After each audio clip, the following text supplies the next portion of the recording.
well as recently studying for the MCAT.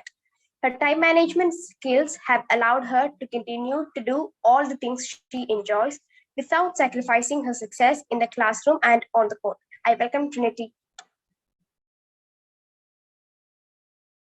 All right, am I good to go? Yep. Perfect.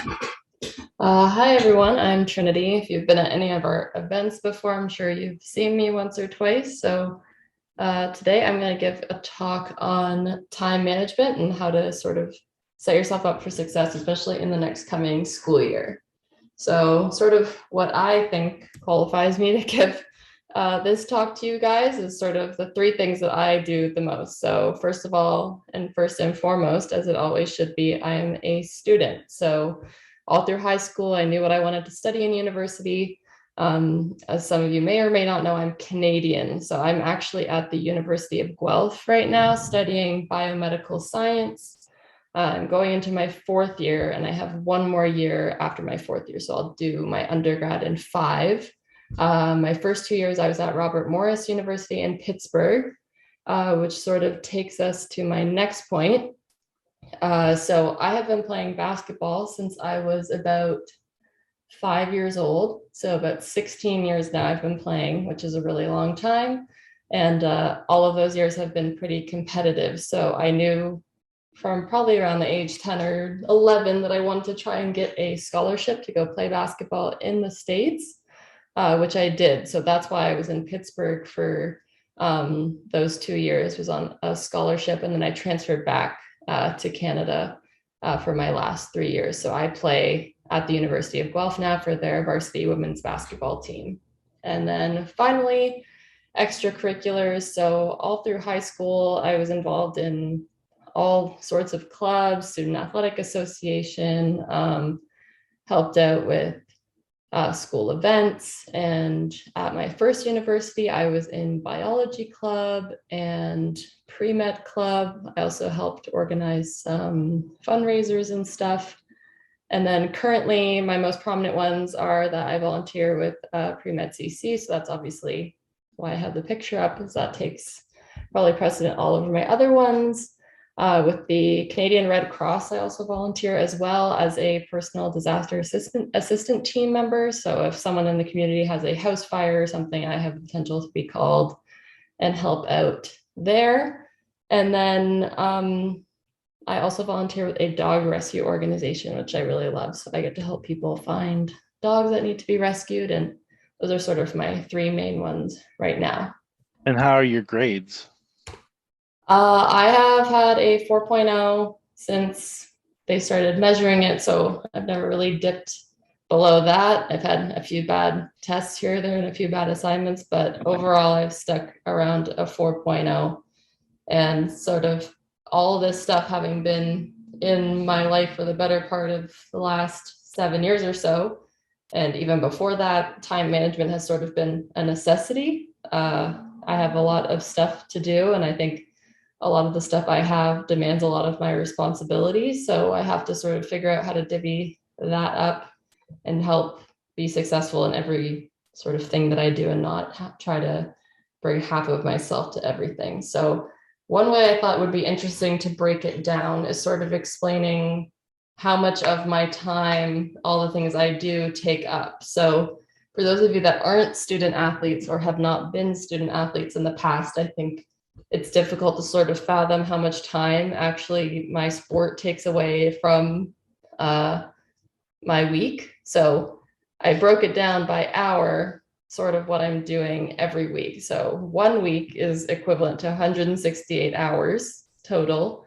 If I'm going to sleep the normal amount, that's 56 hours gone right there.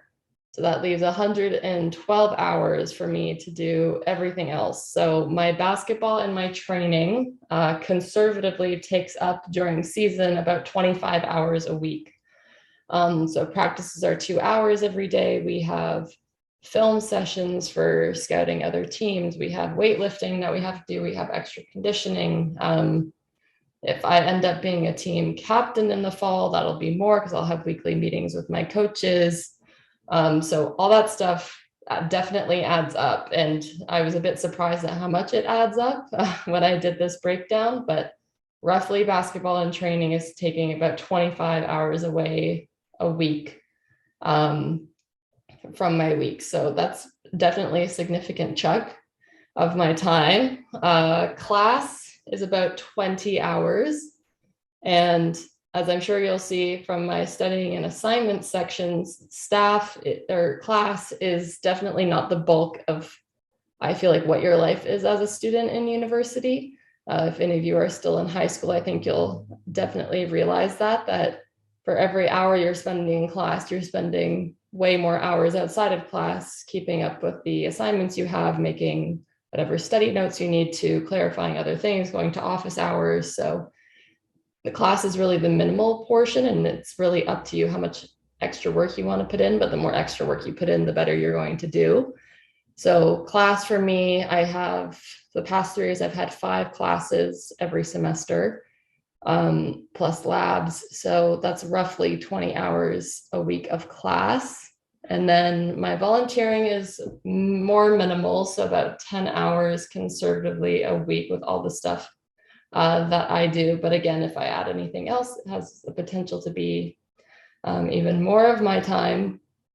And like I said, studying and assignments at about 30 leaves me with 27 hours a week that isn't scheduled with all my regular stuff, which leaves all the time that I need to travel to get back and forth from campus, grocery shopping, cooking, all that stuff. And then really what's left at the end is some minimal time for myself. So when you break it down this way, it can seem pretty intimidating how little time you have that sort of seems as personal time. But to be honest, I have a little bit of a privilege in the way that I enjoy my basketball and I enjoy the classes I'm in. I'm enjoying my volunteering. So those don't necessarily feel totally like time commitments to me. I have fun when I do all that stuff. So that definitely makes it easier. But only having basically a day a week equivalent to not have to be somewhere or be doing something, I've definitely developed some skills over the years that have helped me better manage my time. And that's sort of what I want to share with everyone.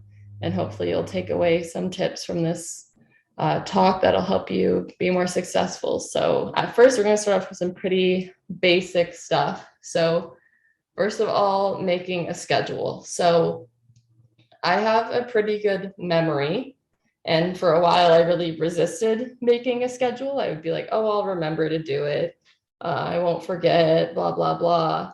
And then there was a couple of times where, you have that panic attack at 8 p.m. when your assignments due the next day and you totally have forgotten about it, which is never fun and definitely stressful. So I had a few of those wake-up calls, and I think I finally decided towards the end of high school, when my time was going to be a little bit more full, that I needed to sort of take advantage of some sort of tool that would help me better schedule my time. So I would definitely recommend making a schedule and sticking to that schedule and writing it down somewhere you won't forget, and having a method that makes it satisfying to you to look at. So for me, I just use my calendar on my laptop and I write all my events out for the day. And then as I go through the day, I can take them off my list, which is sort of a little bit of a mind trick to make me feel like I'm getting somewhere, but everything I go goes in my calendar and it stays there. So I know what I'm doing when. It allows me to plan ahead. I know roughly what every day is going to look like beforehand. And what I like to do is the night before, so let's say today's Saturday, if I know what I have to do on Sunday, the night before on Saturday, that's sort of how I wrap up my day, is I'll make the schedule for the next day based on what I got done that day, obviously barring any long-term commitments that I had before. But making a schedule is really important. I know it seems so basic, but a lot of people don't utilize that tool, and relying on your memory when you're very busy is a little bit of a trap, because like I said, I had the utmost confidence in mine and it has definitely failed me. So making a schedule somewhere, find what works for you. I know some people like to write it down on paper. I like to have it in my computer because then it goes through all my devices and I have it accessible everywhere to me. So that's sort of what works for me.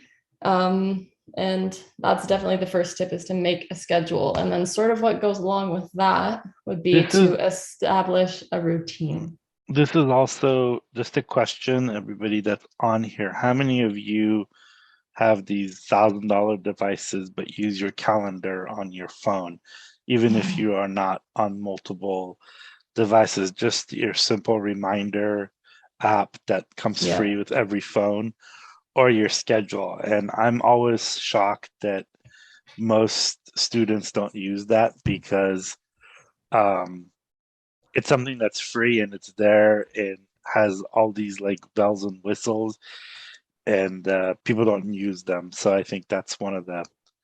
But sorry, go back to no, that's okay. Yeah, the only one that I use is the stuff that comes free on my computer. I haven't invested in some elaborate app that promises you to have the most fancy looking schedule. I mean, whatever works for you and is definitely on a budget, I think is attractive to most students. So just work with what you've got and find a way to write it down, because it'll make your life so much easier. So this is one question. Do you do a week schedule or day by day schedule? I'll do a week schedule for stuff that's longer in advance, but mostly I do a day-to-day schedule, because I know what I have to get done that week. So starting on the weekend, I'll write out certain things on certain days, but then something pops up, I'll add it to the next day, sort of as it comes. Yeah, I think the best thing with scheduling is you do it a week at a time. So there's things that are set, like your basketball practice, your sleep, your classes. Those are usually week hardened into your schedule. And then you look at your schedule day by day, and things change. Like one day you may have to do laundry. The other day you may have to. Yeah, no, exactly. And I sort of have carved out days in the week where I have the ability to do that stuff. Like another thing that I do at the beginning of every semester is that my iPad screensaver is my class schedule. So I never forget that either, because it literally stares me in the face every time I open my laptop or anything. So that's definitely a good way to go also. Next big one is to establish a routine. So the way that that's different from making a schedule is that if you get used to doing things a certain time every day, your brain will be ready to be in that mode, and it'll definitely help you get things done easier. For example, I'm sure lots of teachers have told you studies about the fact that you do better on a test if you write at the same time that you would have that class. So that's sort of the way your brain works. It gets used to being in these patterns, and it likes being in these patterns because of the predictability of it. So establishing a routine where you know what you're doing every day, and it allows you to relax, and your brain knows what's coming next. So you can switch gears a little bit easier, rather than, picking something out of a hat and deciding to do it at a random time every day. It takes you longer to fall into that pattern of doing that work. So for example, right now I'm studying for my MCAT. So that's definitely taking up a lot of my time, but I know what subject I'm doing, what time of day, every day, so that I know that the first thing I'm doing every day is the chem phys section. So I know that at 8 a.m. I start doing chemistry and physics, and then at a certain time I switch to the next one, but I don't switch that up every day. I don't wake up one day and decide, I'm going to decide to do the very last section of the test early this morning. I don't think that necessarily will help you. So knowing what you're doing every day and deciding on a pattern of that within reason. I'm not saying every day has to be the same, but it'll definitely allow your brain to switch into those gears and get that work done easier. As someone who has a little bit of my routine established for me based on practice time, that's also easy. I know from right now is summer training, so at least 7 to 9 every Tuesday, Thursday, I know where I am and I know where I'm going to be, so I can leave my work behind and just go and do that. So I think establishing those patterns and messing with your brain that way a little bit can definitely help you manage your time, because you're not going to have those little lags in between where you're like, oh my God, what am I doing? What am I going to do today? What order do I want to do things in? Because that's just going to end up wasting time. Ultimately. So I think that's definitely important. The next thing I'm going to say sounds a little counterintuitive, because I'm sure most of you think, well, if I have only this many hours in the day, I should be working all those minutes and never taking a break and doing as much as I can. And I can tell you that's not the best way to do it. So scheduling breaks is so important to reset your brain and to give yourself a break and to go do something that isn't necessarily related to a task that you need to get completed. So I know it sounds so. Can you also talk about the importance of sleep as an athlete and as a student, but both? Yeah, no, I can definitely talk about that. So I have a little bit of a rule with myself.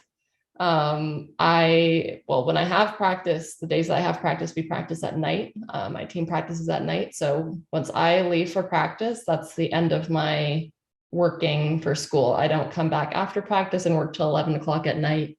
I don't think that's productive. So I usually start practice or leaving for practice around 4:30 or 5. So once 5 o'clock hits, I'm not opening my laptop. I'm not looking at my emails. I'm not adding that last few things to that, paper, or I'm not looking at my flashcards. Sleep is so important. And at least I'm getting 7.5, 8 hours of sleep. As a student, that's important. As an athlete, that's even more important if you're stacking those two on top of each other, because it's exhausting during season. It gets to the point where, especially towards playoffs, you're running on fumes, and your sleep is like the one thing that you can hold on to, and definitely schedule that in. Some people are nappers, which is definitely a good way to go if you can manage that well. I'm not saying disappear in the middle of the day and sleep for 4 hours, but there's lots of studies that have been done that show that napping for short periods of time can be definitely beneficial. I don't nap. It's just not something that I do. I don't think it makes me more productive. I think it makes me more tired. And like I said, I'm getting enough sleep at night, so I don't feel like I need to take a nap in the middle of the day. But if that works for you, that's great. But scheduling breaks is so important, because working yourself to the absolute brink of exhaustion, you're not, let's say you start getting tired an hour and a half before you stop. That last hour and a half of work is probably not quality. And you're going to have to go back and redo it anyway. So in the nature of time management, that's not great to be repeating yourself. So you want to make sure that what you're getting done is quality. So by scheduling those breaks, you're allowing yourself that time to stay mentally aware enough to be producing a quality product or a quality assignment. So I think that's definitely important. And what sort of goes hand in hand with this, I will say, is to choose your breaks wisely. So choose your breaks strategically, placing them in your day. And I think most importantly, choose your breaks for something that's going to mentally recharge you and not distract you from what you were doing or set you up to be drowsy for the rest of the day. So like I said, I don't nap, because I know that if I take a nap, I'm going to be half asleep at the wheel for the rest of the day, which is not going to be beneficial. So I like to do stuff. I like to go for walks. I think that's, especially in the summer, like a 25-minute walk is a way to just sort of not look at my screen, get off the screen, and it mentally recharges me so I can come back with a fresh perspective and a fresh amount of energy. I know a lot of people are on lots of social media, and I definitely do that too. But I try not to be on it in the middle of the day, because I know it sucks me in. So, I say I'm giving myself 20 minutes, and then 40 minutes later, I'm, however many TikToks deep on my For You page. And that was not a great use of my break, because now I'm just distracted and I'm sucked into the phone, and I didn't actually recharge myself. So find a way to take a break that recharges your brain. So whether that's going for a walk, whether that's going for a workout, whether that's, drawing or anything that sort of takes your mind off of it, but that will also not set you up for failure later in the day. So I know that I work really well in the morning. So I work from about 8 to 12, and then I'm usually not on my stuff again until 2 o'clock in the afternoon. So that's when I usually would go work out or do something else, go for a walk, make myself lunch. So it seems like a long break, but I know that at the end of it, I'm going to be ready to work for another 4.5 hours or so, with littler breaks in between. But by taking that longer break in the middle of the day, it sets me up for success for the rest of the day. So I'm still getting the same amount of work done. It's just choosing something that will actually give you energy, I think, is very important. I know some people are like, oh, I'm going to go for a nap. And then 40 minutes later, they get up and then, you know, they lollygag their way back to the computer. And all of a sudden your 40-minute break turns into 2 hours because you had to mentally wake yourself up again. So I think finding what works for you and knowing yourself in those terms will definitely help you pick a break that's more conducive to getting more work done. Best feature to ever be added to a phone is do not disturb. So I know it's tempting to leave it on. I used to be that person like, oh, I won't see it and I won't ignore it. But the second you start seeing those notifications pop up on your phone, it's going to distract you. So I turn on do not disturb on across all my devices. So basically for most of the day, I can't be reached. And to be honest, that's not really been a problem for me. I know some people are a little bit more social than me, but ultimately it's going to distract you because even though you're not necessarily physically responding to the message or seeing the notification, the second it pops up on your screen, you're thinking about it. And then, 20 minutes later, you realize that you've been half reading the thing that you're supposed to be reading because you're thinking about what you're going to do to respond to that message, or the Snapchat notification or whatever it is. So I love Do Not Disturb. I absolutely use it. And it's the classic thing of out of sight, out of mind. If I don't see it, I'm not thinking about it. And it makes me more productive while I'm using my screens. All right, next one is to avoid multitasking. So, everyone likes to brag about being a great multitasker. I can do a million things at once and it all gets done and blah, blah, blah. I'm going to tell you that's not, from my experience, the best way to produce anything that's actually quality. So having 5 things open at once that you're jumping through tabs and you're doing a couple things here, a couple things there. I'm going to add this to that assignment. I'm going to do this quiz. I'm going to jump back over here. I just think it's not actually a great way to get anything done that well. Having a million things open on your computer is just distracting and you can't sort of focus your attention on one thing. And getting a lot of things done in a short amount of time, which I think is the appeal of multitasking. Like, if I do these 4 things and I sort of just have it all open together, I'll get it done in the same amount of time. I'll get these 4 things done in an hour rather than getting each thing done in half an hour and then it's half the time. But I don't think it actually helps you get anything done faster because you're just constantly getting distracted by things over and over and over again.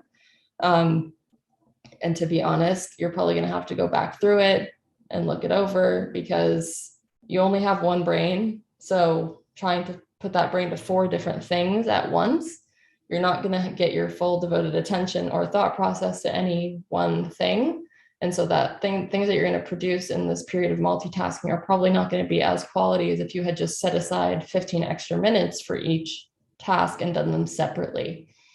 So I know it's appealing to just, get it all done, have all these things open, but really setting that time to do one thing, get it done, and then move on to the next will help you avoid having to backtrack and waste time the next day or even on that same day. And it'll definitely help you get things done more efficiently and more with more quality, because that's ultimately what we're striving for. Another good way, a little mind trick, is to group similar tasks together. So if I have one class that's chemistry and I have 4 things to do for chemistry, The second I start thinking about the one assignment, my brain's sort of already in that chemistry mode. So why not group those 4 tasks together and get them done in sequence rather than doing one chemistry assignment and then switching over to my psych class and then switching over to my biochem lab and then coming back to a chemistry class assignment. So grouping similar tasks together that will keep your brain in one realm without it drifting from one to the other.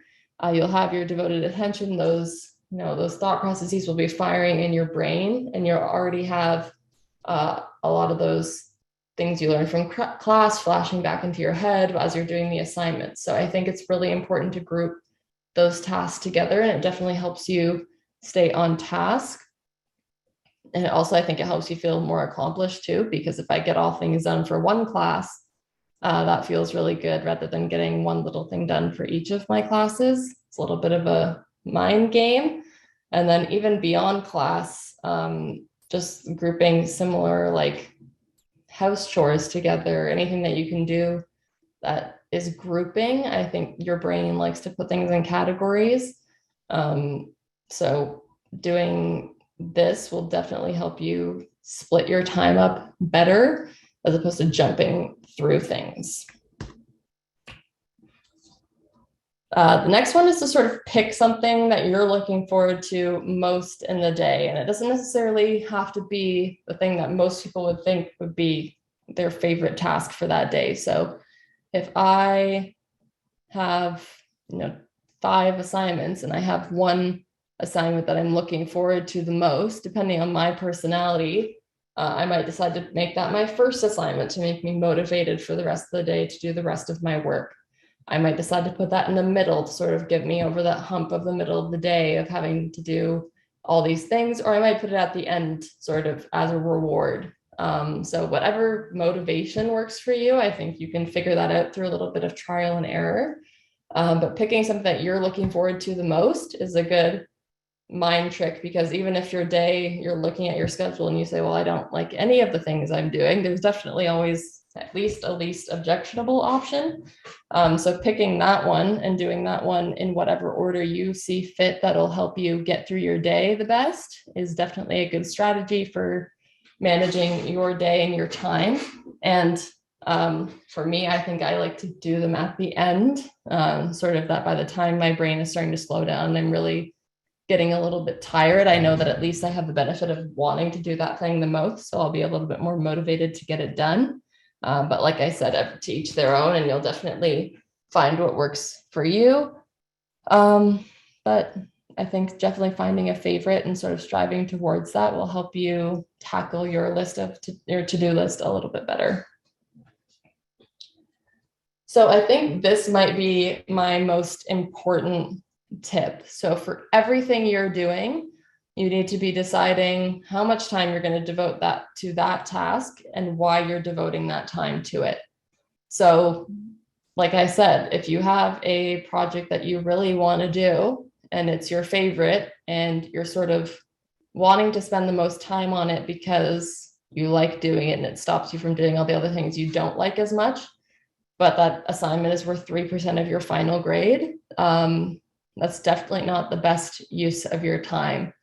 And if you're really crunched for time and you have 2 things that are due and you can't get them both done, or you can't get them both done as well as you would like, you really need to look at how much everything is worth and how much it's going to pay off in the end to have that grade on that assignment. And you need to pick which one you're going to do, because ultimately you're going to run into times where it just happens to be one of those weeks where everything is piled up on you and that you're not going to be able to get everything done necessarily to the quality you would like. So you need to sit down for 40 minutes and decide how much time you're going to allot to each, because, the things you might like to do the least are going to be worth the most. So spending most time on those is going to be in your best interest in the long run, even though you don't necessarily like doing it. So deciding to do anything, even outside of school, is going to have costs and benefits. So, for example, being a student athlete, definitely some benefits. I mean, I love my sport and I love being able to play on a team.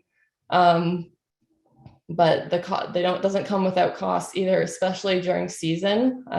We travel, I miss class, I have to get exams rescheduled.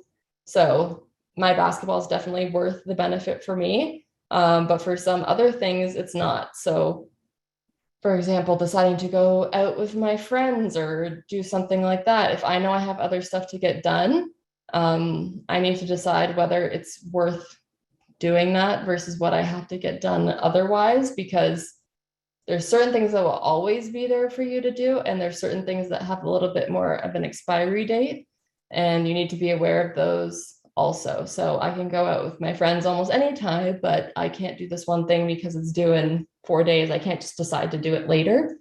And I think that brings me to my next point, which is learning to say no.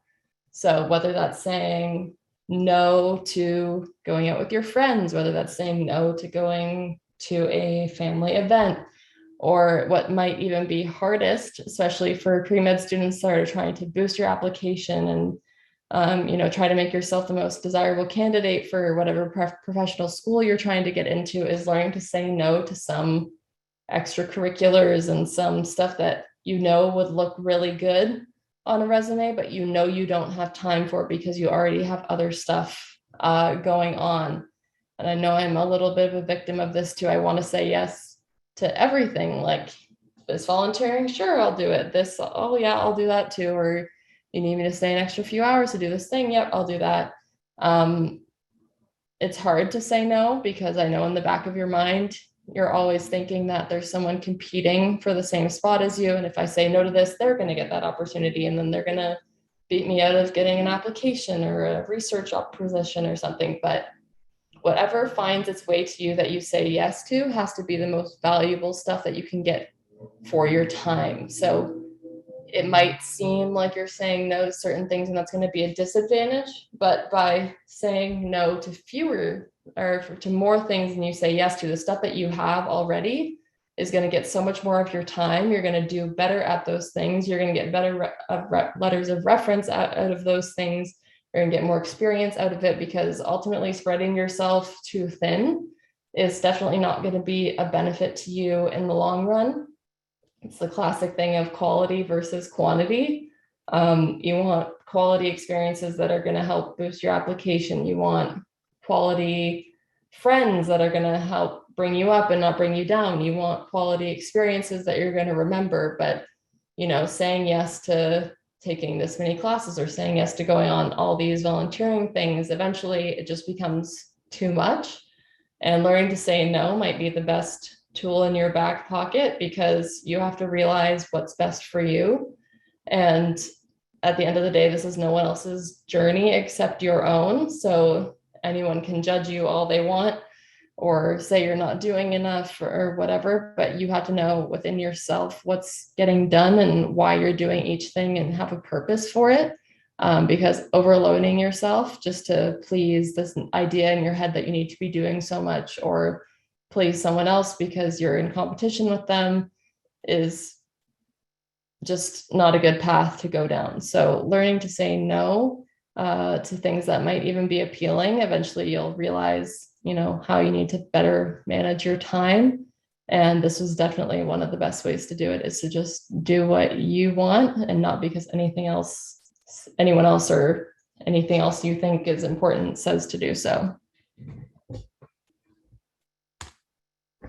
So the last few things I'm going to say about time management is that really it's a little bit of a mind game. So you have to figure out how really to best manipulate yourself into doing the things that need to get done. So finding what makes you motivated, finding what you can use as a reward for yourself for getting certain things done. It's really a big mind game. And eventually whoever is best at this game is going to end up having the best opportunities, because time management is probably one of the most translatable skills into the professional world, because it might seem overwhelming now as a student, but second you get into the real world with a job, you're not just answering to yourself and your own responsibilities anymore. You're answering to other people who are expecting things out of you. your boss, your coworkers, your family, eventually one day are all going to manage your time. So finding out what works now is going to be in your best interest, because it'll just set you up for success down the road. And it's really important to figure this out now, especially over the summer. I don't know what everyone should be doing, but figuring this out for the next semester starts will set you up for success. And like I said, I've had a busy schedule for a long time. It definitely hasn't been without failures, but I figured out what best works for me. And you know, you have people come up to you and they go, I don't know how you have time to do all this stuff, blah, blah, blah. And there is always time to find stuff. There's always time in your schedule to do stuff that you want to do. It's just a matter of whether you're prepared to sacrifice certain things or to do things a certain way, and really finding any products or anything that help you do that. For example, finding an efficient study method that works for you. I know that I was really the person that would read and reread and reread, and that was my study method. And it sort of hit me my first year of university, although that had definitely worked for me in high school. And it was working in terms that I was getting the same grades in university, but I knew that going forward, that wasn't really going to be sustainable, because, you know, when you have 5 exams and I have to reread all my notes for every class to just rote rehearse it, that's not really best use of my time. So I've really come to learn that flashcards have really helped me using programs like Anki. I use, there's a couple other flashcard softwares, but finding a study method that works for you will also really help you save time.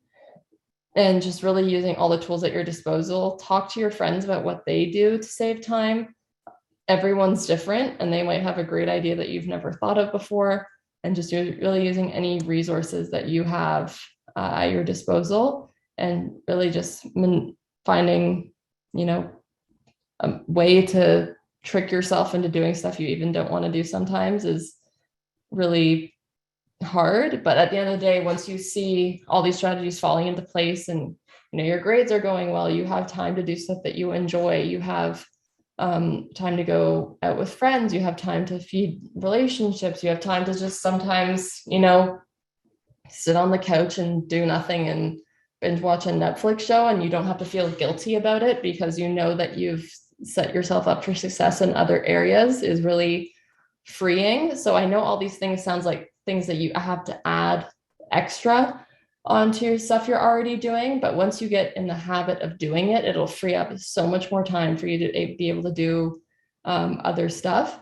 And I think that's also really important as a university student, is finding balance. So doing anything that can find that will let you find balance is going to let you not be burnt out. It's going to let you have stamina through the academic year, and ultimately lead to better grades and better success across the board. So I think that's most of the tips I have. I'm sure in the Q&A stuff will start firing in my brain, and I'll realize other stuff that I should have added. But we can definitely get to the questions now if anyone has questions, and I can try to answer those to the best of my ability, whether it's about time management or, you know, anything else about anything I've mentioned. I'm an open book, so go for it. What are some of the things that you do while you're taking a break? Like I said, I like to go for walks, and when it's not the dead of winter in Canada, I'm not that crazy. So I definitely go out when it's freezing cold. In the summer, I like to go for walks. I just find the fresh air is really like resets my mind. Some people like to listen to music while they walk. I don't. I sort of just like to listen to nothing. And it's sort of a time where I can just sort of let my brain work out whatever conflicts it's got going on or whatever and relax. I like to cook a lot. So I definitely cook a lot of my own meals, and, you know, carving out that half hour or whatever to cook my meal as a break is really nice. So I like to watch YouTube videos. Sometimes watching other people do stressful things is sort of like a little weird habit, but watching other people do really stressful, weird things sort of helps me not think about my own stress. So, you know, watching people do like crazy survival stuff, I think is kind of interesting. I do lots of puzzles, so I'm a big like crossword, Rubik's Cube nerd person, so I do lots of that. And I think those are mostly the things I do. My one roommate has a dog, so I definitely go pet and play with him, and I'll take him on my walks sometimes too. But yeah.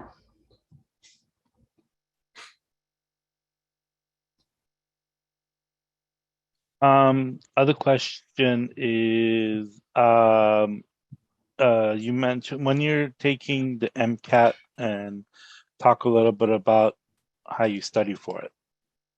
Yeah, so I'm doing totally self-study. So first thing I did was go through all the Kaplan books. Almost all the chapters. I skipped the math section of the Kaplan physics and math review because I was pretty confident in the math skills that I would need, and I didn't feel like it was necessarily useful for me to go through those. So I read all the chapters of those books. I started in February, and I had all of those chapters read and done by the end of March. And then I went straight into doing a diagnostic. So I didn't do a diagnostic before I started studying. I did one after I was done most of my content review. And then I use Anki for flashcards. I use Jack Weston for cars practice mostly. I use UWorld. Those are my practice times. And once I was done with classes, so my exams ended at the end of April. So I was doing some light practice and some flashcards all through my exam season. And then I went on vacation for 9 days, left it, didn't think about it. And then I came back at the beginning of May, and I write my exam June 25th. So I have 2 months of just like very intense studying. I'm not working or anything. So I use all those resources. And then for practice tests, I've used Blueprint. I used 4 of their tests, and now I'm into the AAMC stuff.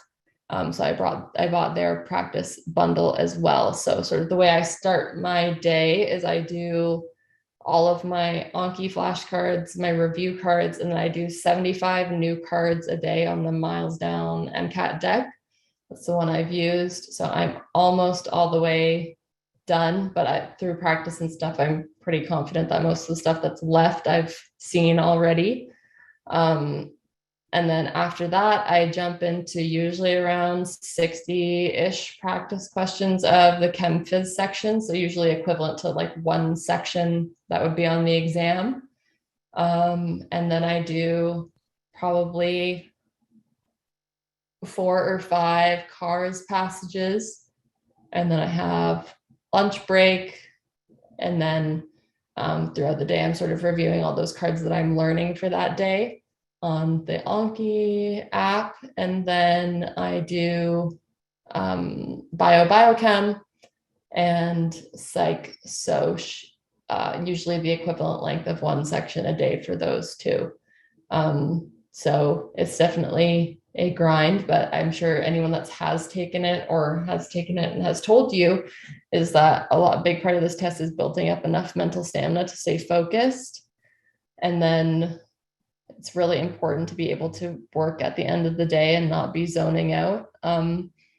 Luckily for me, through my full lengths, I've realized that my last 2 sections are definitely my strongest. So I have that benefit of, as I'm getting more tired, I have a little bit more time to focus because it doesn't take me as long to get through them. But that's usually what I do Monday through Thursday. And then every Friday, I do a full length practice exam. This past week I did 2. I did one Wednesday, one Friday. just because of how much time I have left. And then I'll probably stop studying or doing any practices a couple of days before my exam. And then I write June 25th. So yeah, That's when it's you a take lot. it, June 25th. Yeah. Somebody else had a question. How many hours a day did you spend reviewing the Kaplan content? So it depended on what chapter I was reading and what subject I was reviewing. So definitely 100% take all the classes that are required, that people say are required for the MCAT, take them before you start studying. I couldn't imagine teaching myself some of that stuff, and it's definitely worth having someone else teach it to you. So I definitely spent more time on the general chemistry stuff and the physics stuff, just because I hadn't taken those classes in a while. So I definitely needed a bit of a stronger refresh. I would say I was spending probably at least 3 hours a day, and that would probably get me through 2 or 3 chapters, depending on what subjects I was using and how much I felt like I needed to take notes.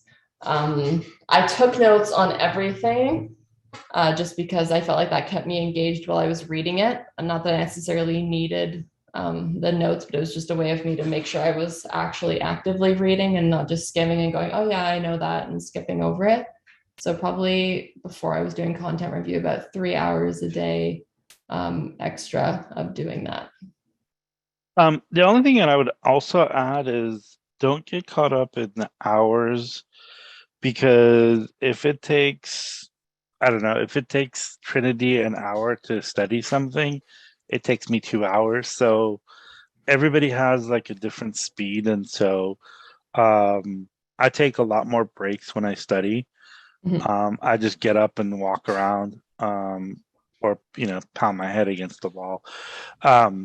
But so don't get, because we get caught up in like saying, oh well, like I spend 5 hours of studying for something, and it's like, then you sit down and you're like, oh my God, it's gonna take me 7 hours to study that, and then you have this whole thing of, oh, I'm just might be stupid, or we get all caught up in that. So what takes somebody to study Yeah. something versus what's going to take you are two different things, and you have to study long enough to understand what your learning style, like when I took calculus, one of my classmates, um she did her homework like really fast, and it took me quite longer, and so takes me longer to do math. And but then things like history and political science and those classes, like I barely study for those classes just because I know history and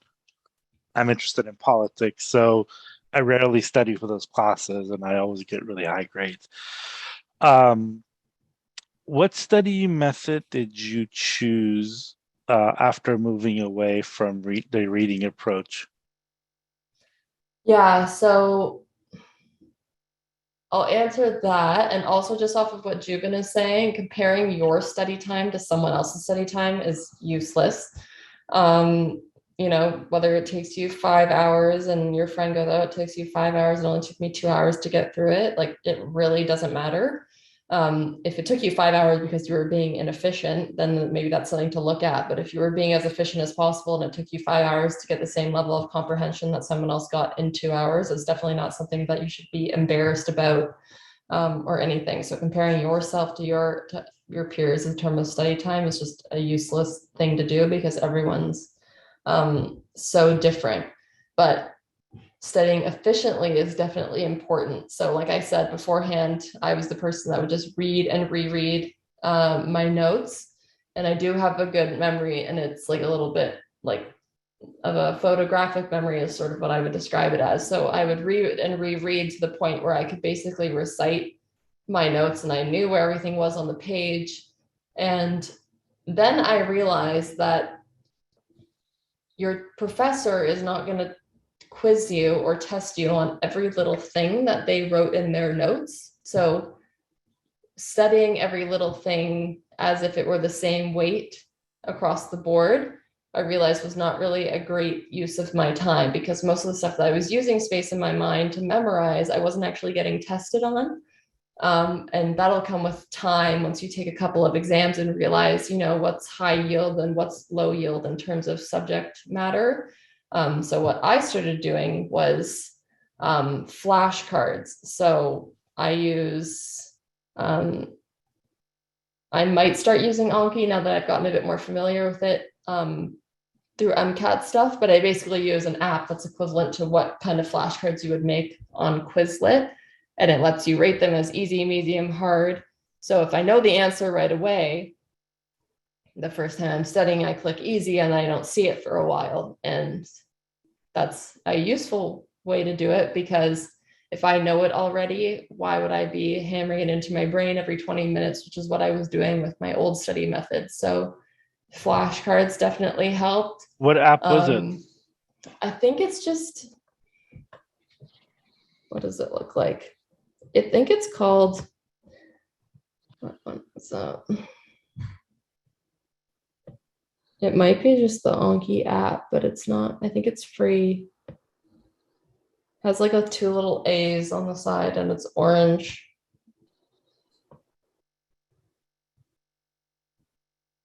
Yeah. So when you go through it, it gives you a grade on how many new cards you have left in the deck. And I think the best way that I would do this is after every class, or at least once a week for every class, I was adding all the new cards that I needed for that unit, so that I wasn't getting behind. And then also, if you're doing it throughout the semester, you're not having to go, crap, I have an exam in 2 weeks and I haven't looked at all that stuff since the beginning of the year, which I know a lot of people do. Whereas when you're using flashcards and you're making flashcards and you're constantly looking back at that content, it's definitely less intimidating. But really just making flashcards on the high yield subjects, the keywords that you got told a million times, graphs, looking at graphs, trying to understand relationships in terms of graphical stuff, especially for biochemistry. I found that really helpful. Any kind of mnemonic that helps you remember. I find it most useful to make my own mnemonic stuff. So, there's lots of ones out there for certain stuff, but I find that making my own sort of, whatever comes naturally to your head is going to stick with you the best, rather than trying to add another thing to memorize. And sometimes it sort of reminds me of stuff I did that day. So I think one of my flashcards throughout, or one of the mnemonics I had throughout the year had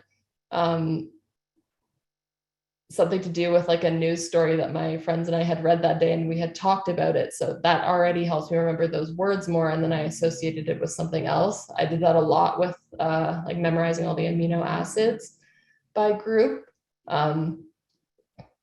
Just little things that will help you because you already know it well. I think some people have seen a lot, if you throw swear words in there, it can help you remember a lot. I'm not necessarily condoning it, but if something's funny to you or is entertaining on its own, it can help a lot. So I did lots of mnemonics. And then, the see one, do one, teach one sort of thing. So, you get taught it, and then you review it yourself. And then if one of your friends comes to you and says, hey, I don't really understand it, if you can explain it to them in a way that they'll understand, then you pretty much know that you're good to go. Somebody wanted to know, what is mnemonics? A mnemonic is any kind of tool that helps you memorize something. So I'm trying to think of one so the negatively charged amino acids are glutamate and aspartate. Their letter codes for that are DE. So for me, my stepdad worked at a company called Digital Extremes, which is DE, and that's what they called it. So memorizing that as DE was easy for me, rather than trying to memorize other things that people had come up with beforehand. And you'll be surprised with how long they stick with you. There's lots of mnemonics that'll come up as you're going through your MCAT stuff to help you memorize stuff. So the 5 big personality traits, which I'm sure you'll come across, the mnemonic for that is ocean. So it's openness, conscientiousness, extroversion, agreeableness, and neuroticism. I probably haven't seen that card in months, but I remember it because that tool just triggers something in your brain rather than trying to memorize each word individually. Just memorizing one letter of each is way more efficient. Cool. A couple of people were just asking about the flashcard app that you were saying. I personally, if you know the name of it, I use Fine and Vuvo, I'm sorry. And the reason why I like those a little bit because I learn things by writing by pen. And so you could use um and so um and so basically I use a iPad, and so I like to write my cards, um, and so I use Vuvu and Fine, which you could handwrite them.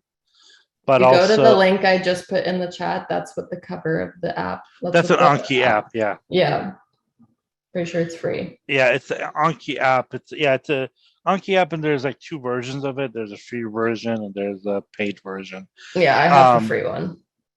And then yeah, and so I personally like those. Hold on, let me.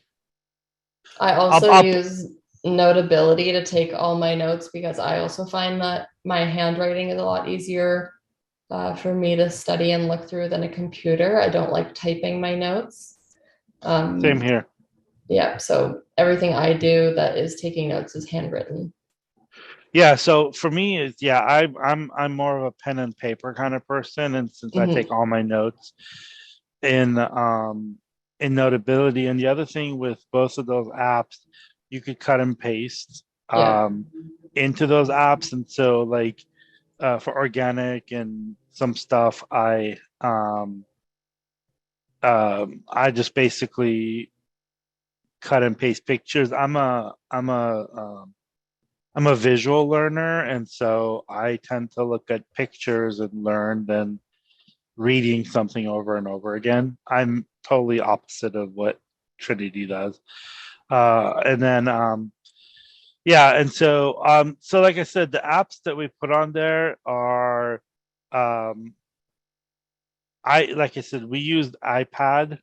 And both of these apps now, Notability, most of these apps are both on both platforms. So if you're a non-Mac user or non-Apple user, you could use those apps for anything. And yeah, and they're both on both platforms. It's just I use an iPad, and I think Trinity uses an iPad to take notes. Yeah, and I will say that the iPad has probably been my best investment that I've ever made in any educational tool. I know it's expensive, but my motivation for it, to be honest, was to try to go paperless, because carrying around a binder full of all my stuff, it was just like, honestly, just heavy and annoying, and trying to make it a little bit more portable because I knew how much I was going to be traveling for basketball. So having to take all these textbooks with me everywhere wasn't really going to be realistic. So having the little iPad that has all my stuff on it.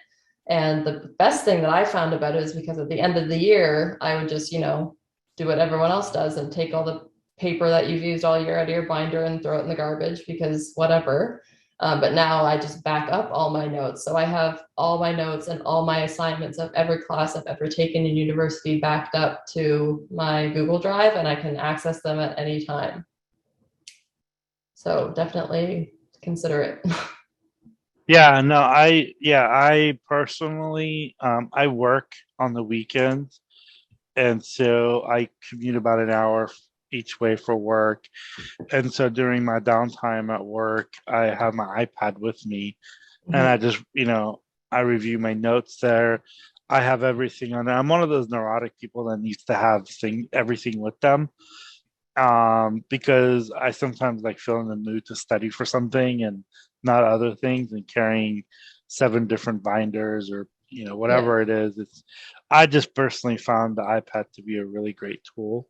It is expensive, and I have the Pro, so I have like the little nicer version of it. I have the Pro one too. Yeah, and you're paying a And I little got bit the more. huge one. I got like the 12.5-inch one. Yeah, that's one I have because I write big, and so it's an investment that you make, but considering that how much you're already paying for school, it's not a thing. Yeah. Another question was, which science classes require most of your time? I guess that's different for everybody. I would say the science classes that required the most of my time. I'm going to say weirdly that the science class that required the most of my time, mostly because I really did not enjoy it at all, is microbiology.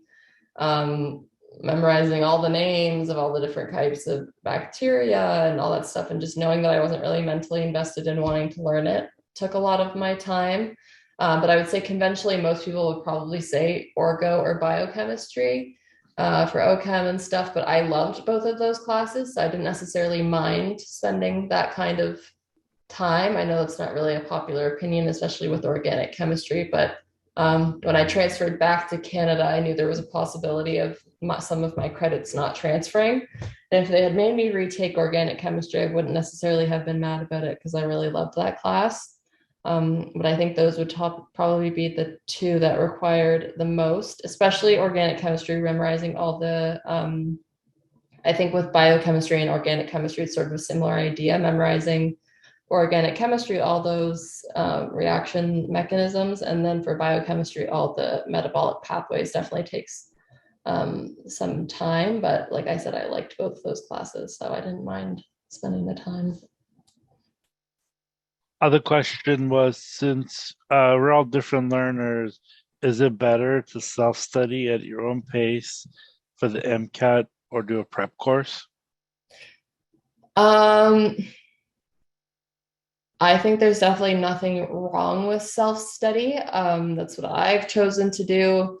And one of the biggest disadvantages about some of the prep courses is that, they're spending this many hours telling you this one topic. Well, if you're already strong in that topic, then that time could be better used elsewhere. So I think that's sort of the trap of these courses.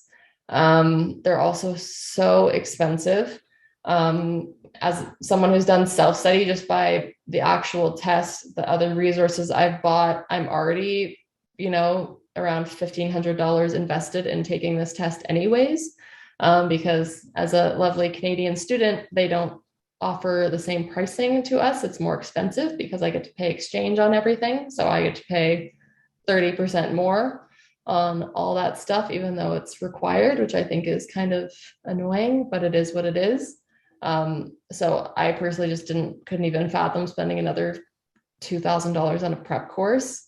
Nor do I think you necessarily have to. I mean, I've watched so many YouTube videos on, just put in YouTube how I self-studied for the MCAT, and there's a million videos of people that all have different philosophies and different tips. But at the end of the day, the test just really comes down to doing enough practice and finding the way to get through that length of an exam. And I think if you do that and you're really unsuccessful the first time that you take it, then maybe looking at a prep course might be worth it, especially if you're sort of weak in a lot of areas across the board. But other than that, I don't think it's necessary by any means. Yeah, and I think the biggest thing with that is if you are someone who is not self-disciplined and can like self-discipline and pay a course, because I think that's the biggest challenge. And then the other one is these places, you pay them money because they do your schedule, do all the content stuff and everything else for you, and then have the content. But most of the content's available for very cheap, and so you necessarily don't have to pay for a prep course. But if you are someone who likes the structure of it, then it is an investment that's worth it. But if you're not, then you could do it by yourself too. And I don't think that self-study necessarily has to be that you're just sitting in your room and not listening to anyone else. Like all the Khan Academy videos are like going to a lecture. So if that's what you're sort of thinking about, might be the struggle that you're just sort of sitting there with this book and you get lost and then you have no one to help you. There's tons of stuff about that. There's, if anyone has Googled the med school doctor, like podcast guy, he's brought on car specialist and will go through a whole passage with you for like half an hour. So watching those breakdowns is really helpful. There's lots of stuff out there that isn't necessarily conventional teaching, but it is still educational. Yeah, so like I said, we had somebody who did a talk on self-studying for the MCAT, and she did really well. And so it just depends on what kind of learner you are, but you definitely have to pay money for the practice exam, either through UWorld or WMC or any of that stuff.